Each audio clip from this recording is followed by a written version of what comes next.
This is a Geek Leader podcast, and I'm your host, John Rauda. This show is all about helping us grow as leaders, become better technologists, and improve our lives both at work and at home. I hope you enjoy the show and learn a lot.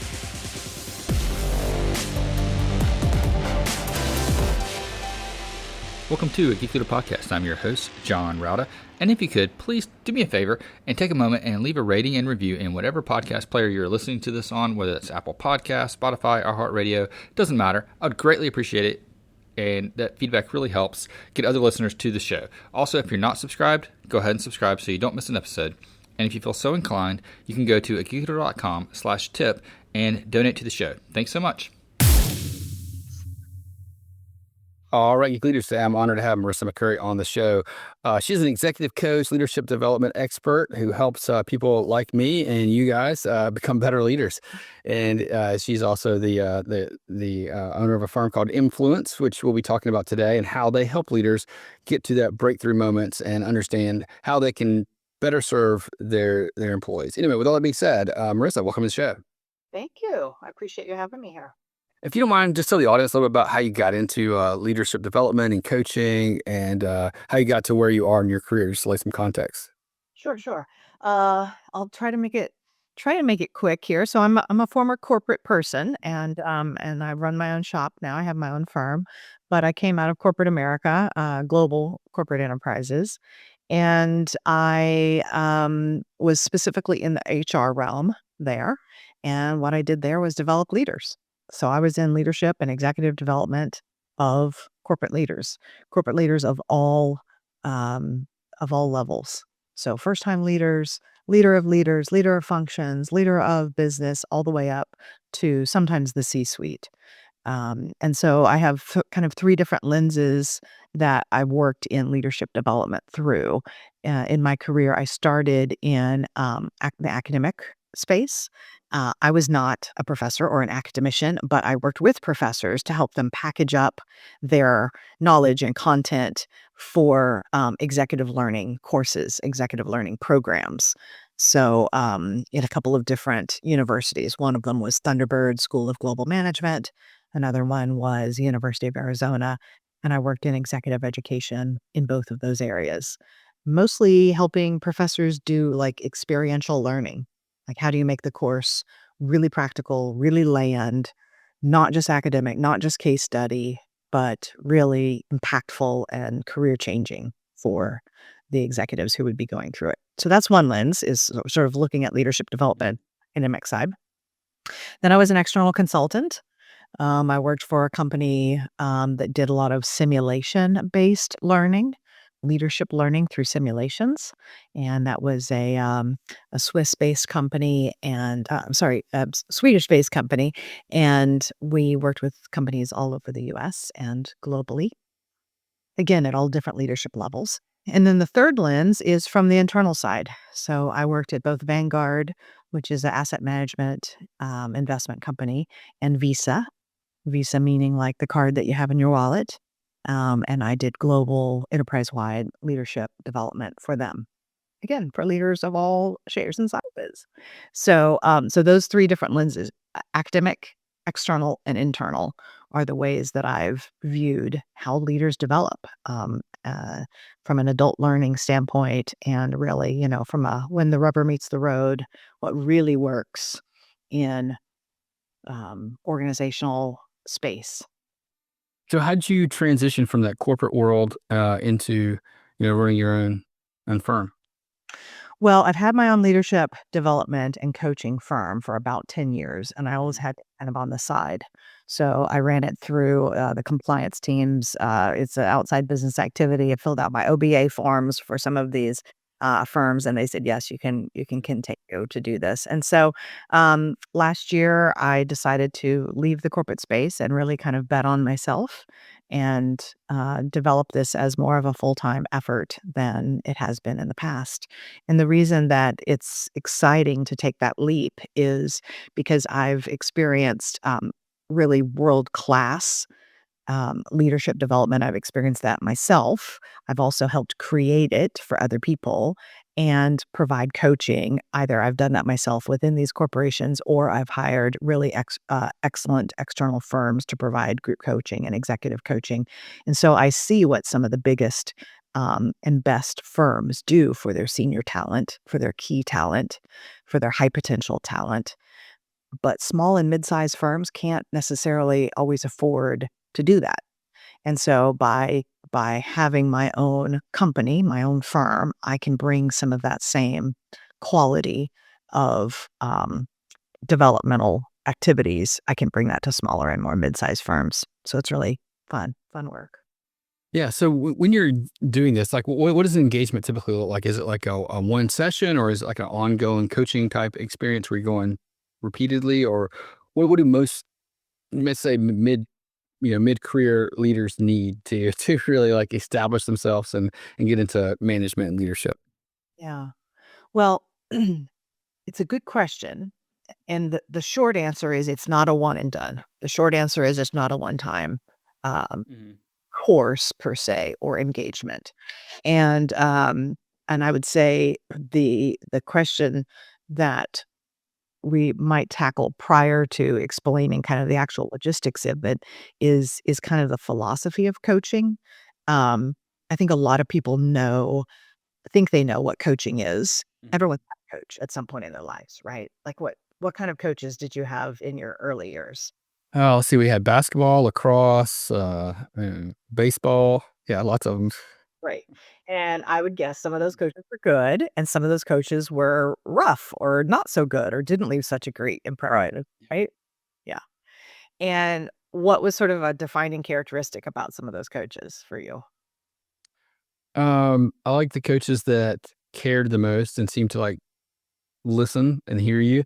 The coaches that just told you what to do and then never like followed up, I did not like, because it's like they could care less whether you're doing it right or wrong. They gave you the information and they're done, and I didn't care for those.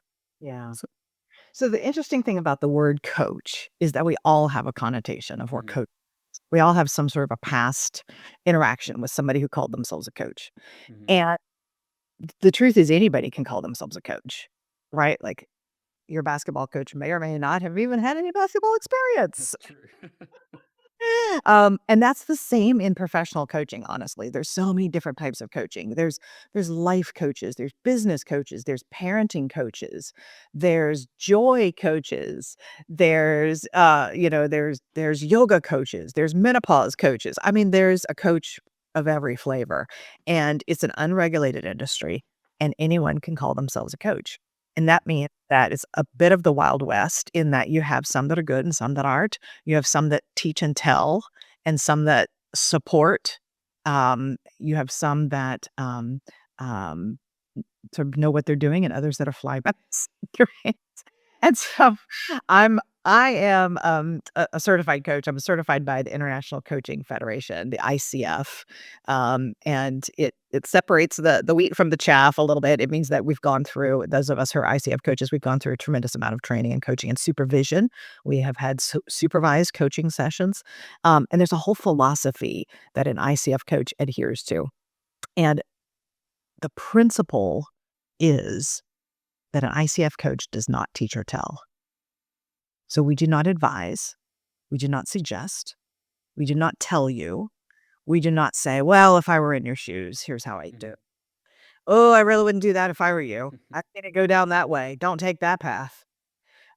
We don't say, hey, when I was your age or in your role, when I did it, here's how it played out for me. We don't do any of that. That's mentorship, actually. When somebody says, hey, I've been down your path before and I can tell you the potholes that I stepped in and how not to step in them. That's not coaching, that's mentorship. Then there's something else, which is sponsorship, which is, hey, I'm going to speak about you and vouch for you and help build your reputation and your brand. And I'm going to do that when you're not in the room. So Hmm. I'm your vice president and you're a vice president. And when you're not around, I'm going to say, man, vote on John. He is excellent. He is really stellar at X and Y and Z. That is me being a sponsor for you. That's also not what a professional coach does. So we're not mentors, we're not sponsors. We don't act the same as your boss. Your boss has an agenda. They have certain objectives they need done. and they need you to help do them. And so they are not unbiased. They are not without judgment. They are charged with evaluating your performance. And it's not what a coach does. We are non-judgmental. We don't bring an agenda to it. We're not charged with evaluating your performance. And we're different than a peer as well. A peer, you might go out with one of your buddies or a friend and say, man, this thing is happening at work right now. This thing is so frustrating. The such and such team is doing this, and my team is trying to do this. And your peer is going to say, oh man, oh, I identify with you. I was there once too. Or man, that sucks. Just give them a piece of your mind or whatever, right? Like your peer is just there to support, but in a very different way. And so a lot of people have all those things in their lives. They have managers, they have peers, they have spouses, they have friends, they have mentors, but they don't have a coach. And so a coach relationship is a bit different than any of those other ones that I just described. So a coaching relationship is much more about helping you to define your goals and figure out with you, not for you, but figure out with you what steps you would take to achieve those goals. What are some of the roadblocks that are in your way? What are some of the mindsets that you might have or beliefs that you might have that are actually limiting and they're kind of holding you back? How are you in your own way? And so it's a very personal relationship that goes pretty deep. And so I explain all of that to answer your first question, which is how do people work with you? Like, is it a one-time thing or is it an ongoing thing? It's much more an ongoing thing. And oftentimes we begin a coaching relationship through some assessments, through like different leadership assessments or 360 assessments or self-assessments to figure out, what's my conflict style? What's my communication style? How is this working for me? How is it working against me? How emotionally intelligent am I? We do a lot of EQ, which is emotional quotient, EQ, similar to IQ, intelligence quotient. We do a lot of EQ assessments and work on that as well. Do you do things like strength finders or some of the other like assessments to try to figure out what people's strengths are, I guess, and their weaknesses and where they should focus on and things like that? Yeah. So Strength Finders used to be Gallup's, and now it's Clifton Strengths Finder. And yeah, I do some strengths based work with folks as well. I think many people know what some of their strengths are. Most people don't know what all of their strengths are. And when we can pull on our strengths and craft tasks and projects and careers and roles that use our strengths, we're more fulfilled, we're happier, we're typically more successful. So yeah, strengths-based coaching is something that we do as well. So you mentioned EQ and emotional intelligence, and that's kind of one of the things that you hear a lot about when it comes to leaders. How would you define EQ, and how important is that to being a good manager, good boss, good leader? Yeah. I'm going to turn the tables on you. Okay. How would you define it? What do you know about EQ, if anything? And it's okay if the answer is not much. Well, let's see. If I had to think about like what EQ is, I would say it's probably like the ability to read a room. It's the ability to communicate on the level of the person they're communicating to. So you're not communicating at the way you want to be talked to, but more about how they want to be talked to. It's empathy. It's seeing people for who they are. It's sharing the appropriate amount of details when needed, and understanding if you're communicating to an executive, you have a different level of detail than if you're communicating to an individual contributor, and how to handle that. Bravo. That's a pretty good answer. That's about the best I can do. All right, your turn. Yeah. So yeah, you got a lot of the things. You hit it on the head with a lot of those things. So yeah, I mean, most of us are familiar with IQ, right? Which is intelligence quotient. Most of us haven't had our IQ actually tested, but most of us know what IQ means. Mhm. And the interesting thing about IQ is that it pretty much stops climbing at about the age of maturity, about age 18. Mhm. If you ever did have your IQ tested, it won't really change for the rest of your adulthood. EQ, which is emotional quotient, of course, does and can grow and change over time. And so the interesting thing is wherever your EQ is right now, it's not set in stone. And so with intention and with effort, you can increase your EQ. And EQ is one of the most reliable predictors of success in leadership. EQ is one of the most reliable predictors of success. It is highly positively correlated with success in a role. Hmm. So how do you go about assessing your current EQ and then in turn growing it so you become more successful Yeah. in leadership? Yeah, great question. Well, there's several different assessments. So tests. I mean, an assessment is just a test, right? It's typically an online test with a few clicks here and there for 10 or 15 minutes online, and there are several different tests for that, and we call them psychometric tests. And of course, they have to be validated and statistically valid and culturally appropriate across cultures and that sort of thing.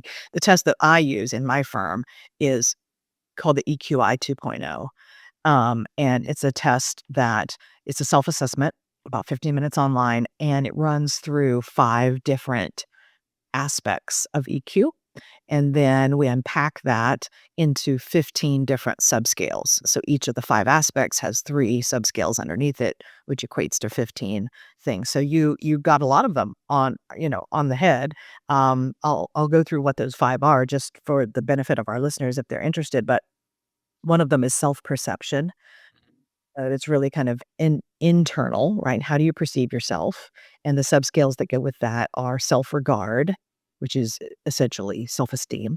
How do you regard yourself? Another one is self-actualization. How oriented are you? The phrase self-actualization is most widely known with Abraham Maslow's pyramid of hierarchy of needs. The tippy top of that pyramid is self-actualization, which just means being the best John you can be. Just being the most achievement-oriented, the best version of John that you can be. And then the last one in self-perception is emotional self-awareness. How aware are you of your own emotional data? And then, another one of the 5, the second of the 5 is self-expression. So how you express yourself to others. So that's when you said, reading the room, speaking to executives differently than you might speak to your direct reports, modulating yourself, all that falls under sort of self-expression. How do we express ourselves to others? How do we express our own emotions? When I'm frustrated, how do I express it? When I'm pleased, how do I express it? Another piece of that is assertiveness. Am I able to be assertive without aggressiveness? Am I able to be assertive and assert my points of view and my own emotional data without it being off-putting to others? And another one is independence. How independent am I, not as a worker, not as, do I like to work in teams or by myself, but independence in terms of emotional. Can I count on myself to, or do I really depend on others to tell me that I'm competent, that I'm good, that I'm good enough, or do I know that independently? And then the third piece of the 5-piece puzzle is interpersonal. What does that mean for interpersonal relationships? Are you empathetic to others? Do you sort of see the greater good, or are you all out for number one, all out for you, all out for just your team? Or do you see what the other teams around you need? Do you see what the larger enterprise needs? So that's kind of the interpersonal realm. 4 out of 5 is decision making. And that encompasses a couple of things. How quickly and easily can you solve problems when there is emotional data? When there is the emotions of other people or your own emotions? How quickly and easily can you solve problems? And then another piece of that decision making is reality testing. Are you living on this earth or are you off in la la land? Are you the kind of leader who says, we can achieve it, team, we can do it? And they're saying, oh my gosh, he has no idea the amount of effort that it would take thing off? Or are you the kind of leader who says, we can never pull this off. We would need 15 more headcount to do this. And meanwhile, your team is like, well, let us have a chance. Like, we think we could do this, right? So, are you living in reality, or do you need to be a little grounded by others? And then impulse control. How does that factor into your decision making? Can you bite your tongue when you need to? Can you delay gratification with some impulse control? So that's number 4 out of 5. The 5th one is stress management. How do you handle stress? Do you have coping mechanisms? And are they healthy coping mechanisms, right? So all of us have them. Is it working for you? Do your coping mechanisms make things better or worse? What level of flexibility do you have? How adaptable can you be when things change on the fly? And what is your level of optimism? Are you a glass half full or a glass half empty kind of a person? That all factors into stress management. So those are the 5 pieces of emotional intelligence as created in this particular assessment. The assessment was not created by me. It's by Jaume Nehru and Baron from several decades ago. And it is the most well-used and most renowned emotional intelligence assessment out there. And what's interesting about EQ is that the higher our EQ is, the happier we are. Really? There's one scale in the assessment where when I debrief people's reports on this and when we talk about it together, there's actually a measurement of your happiness that comes out of this, your overall well-being. I can definitely see that, because I find that when you focus more on others, focus more on understanding things from a larger perspective instead of like the weeds, and whenever you focus on ways to cope healthily with stress, like, whether it be physical activity, taking a walk, something that seems to be more on the health side, it does improve happiness. It increases your, dopamine, your serotonin. You become a more pleasant person to be around. And I think that starts almost like a snowball effect where you just grow over time. Yeah. It's interesting that you say that, because when I'm speaking with my coaching clients about some of this EQ, we always identify a couple of pieces, a couple of these 15 subscales that I just went through. We always identify a couple of them that would be most helpful for the person to improve upon, work to increase. But what's interesting is that when we work on just those 2 or 3, it's like a rising tide raises all ships. All of a sudden, all of the other subscales get a little bit higher. The tide rises with them as well. So when we increase a little bit of stress tolerance, all of a sudden our impulse control gets better as well. And then all of a sudden our optimism increases as well. So it's interesting. It's really life-changing to work on EQ. And it really affects people in the workplace and outside of the workplace. Inevitably, the clients that I work with, it starts off as a very professional goal as to why they're wanting to increase their EQ. But everyone ends up saying to me, this has increased my home life. This has made me a better sibling, a better parent.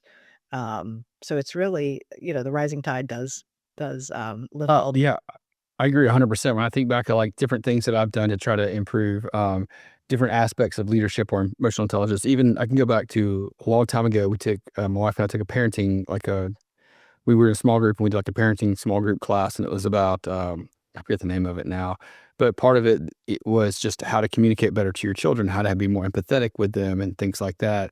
And I was able to, I quickly saw like, man, some of these things I'm doing, my, 2-year-old work where I'm at work too, with my employees. So I started like using, crossing over and using things back and forth. And, so like improving a small area of home life, translates over to how you communicate and improve things at work. And the same thing is true like with empathy. I struggled with empathy for many, many years, just not being able to relate to people, like doing a one-on-one. I felt like I just need to tell them all this stuff and be done with it, and move on to the next thing. I didn't like put myself into their shoes and try to see how they would receive what I was saying. And when I took time to intentionally try to say, how would they receive what I'm about to tell them? I have, a poor performance review. How am I going to give this poor performance review? What kind of, drive do they have coming into work? What is their family life like? And what's going on in their personal life? And try to, shape my message to kind of fit their current place instead of just spitting it out there. I found that they received it better, they got better, and then I seemed to care more about them, and that helped me as a person as well. And it kind of, again, like you're saying, it kind of raised all the ships. Yeah. Yeah, it's fascinating. It's fascinating work, and it really does help people's overall well-being and happiness. Because work is a stressful thing. We Mhm. want to be able to enjoy what we do and enjoy our work, and a lot of times we do, and then some days we don't. And the higher our EQ is and the more resilient, sometimes we hear people say, like, you need to be an adaptable leader, you need to be a resilient leader, you need to roll with the punches of change. Well, how do you do all that? And the answer is by having a higher EQ. So, we do have to put sort of intentional and deliberate effort into these things, and I have tools and techniques that I work with my clients on, to increase some of these things. But first, we have to get a bit of a baseline assessment and sort of see what are we working with here, and where do you really, want to, improve different aspects of your leadership.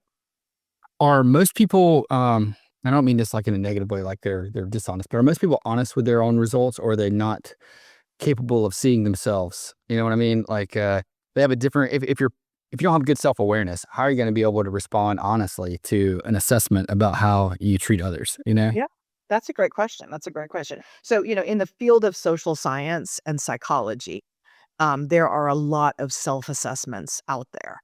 And Mhm. so, uh, survey design, survey question design is a whole art and science in and of itself. And when a test like this is created, it has to go through a whole scientific validation process to make certain that it measures what it says it measures, and then also that it measures what it says it measures consistently. So if you were to take this online test, this self-assessment on a good Monday, and also on a bad Thursday, is it going to sort of give you the same results? And so that's all, internal validity and internal reliability that has gone into the creation of some of these well-respected assessments. So, in terms of does a self-assessment actually reflect the real person that you are? It is a data point. It is a data point. And also in leadership, we also do a lot of 360 assessments, Yeah. which, some of your listeners might know what a 360 is. For those of you who don't, it just means 360 meaning all directions around you. So uh, other people rate you in addition to you rating yourself. People below you would rate you. People who are laterally to you, peers or teammates would rate you, and then also people above you would rate you. And so that's why we say 360. So that's also a great way to look at things. But self-assessments are not um, invalid on their face just because it's you reflecting on you, because the questions have been designed in such a way that it really kind of gets underneath. Um, it's sort of hard to fudge one of these. It's hard to take one of these tests and say, I'm going to see if I can ace this. I'm going to see if I could be the highest EQ person ever measured. I'm going to answer all the questions as if I were perfect. It's hard to do that. It's hard to bluff one of these psychometric tests. Yeah, yeah, for sure. I know, like, when I've gone through 360s, it's always, you know, interesting to see where you do well and where you don't do as well. Like, you may think that you're great at leading up, but in reality, maybe you're not. Maybe you're better at leading, your people that you report to you versus communicating up to your boss. Other people may be really good at leading up and terrible with their peers or something like that. So I think having one and going through the assessment's really interesting to see how other people see you, and because it's not always how you think that they're going to see you. Yeah. It's interesting. 360s are always really enlightening. And at the same time, a lot of people have to have buy-in from their organization to do a 360 because it does Mhm. take the time of other people. So sometimes with 360s, we want at least 10, if not more, like 12 to 15 raters, people who are rating you. And that takes organizational time. Some of these 360s, take folks 30 or 45 minutes to fill out. So when you multiply that by 15 people, that's all of a sudden a lot of organizational time. So Yeah. often 360s are kind of sponsored or endorsed by the organization. But on the flip side of that, these EQ self-assessments, you don't need your boss's permission or the organization's sponsorship to do something like that. As a self-assessment, it's something that you can choose to explore on your own, as a personal development tool. And so that's some of what I do with clients of mine is some of them are just curious about this and wanting to develop themselves more. Some of them are doing it with with professional development funds that they can get reimbursed for, but other people are just choosing to do it on their own. Yeah, I think it's a good investment in your own life, to see how you can grow because, I don't think you put a price tag on happiness personally, but also like if you're improving your career, you're probably going to get a good ROI from it as you get raises and promotions and, become a better boss and a better leader in general. Yeah.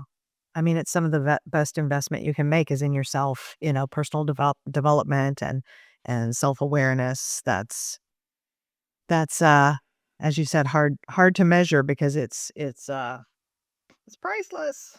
Yep. So, Marissa, if people want to find out more or connect with you online and maybe do their own assessment, how would they go about reaching out to you? Sure, and I don't wanna sound like the assessments is the only thing that we do by far. It's the thing that we've chosen to focus on today, but yeah, I have a leadership development, firm and coaching firm. I coach leaders of all levels, brand new leaders, people who are thinking about moving into leadership, people who are self-leaders. You don't even have to be a formal leader, but I do work all the way up the chain into executive, leadership and sometimes the C-suite, even in really large, global enterprises. So the first way to get in touch with me would be either my website or on LinkedIn.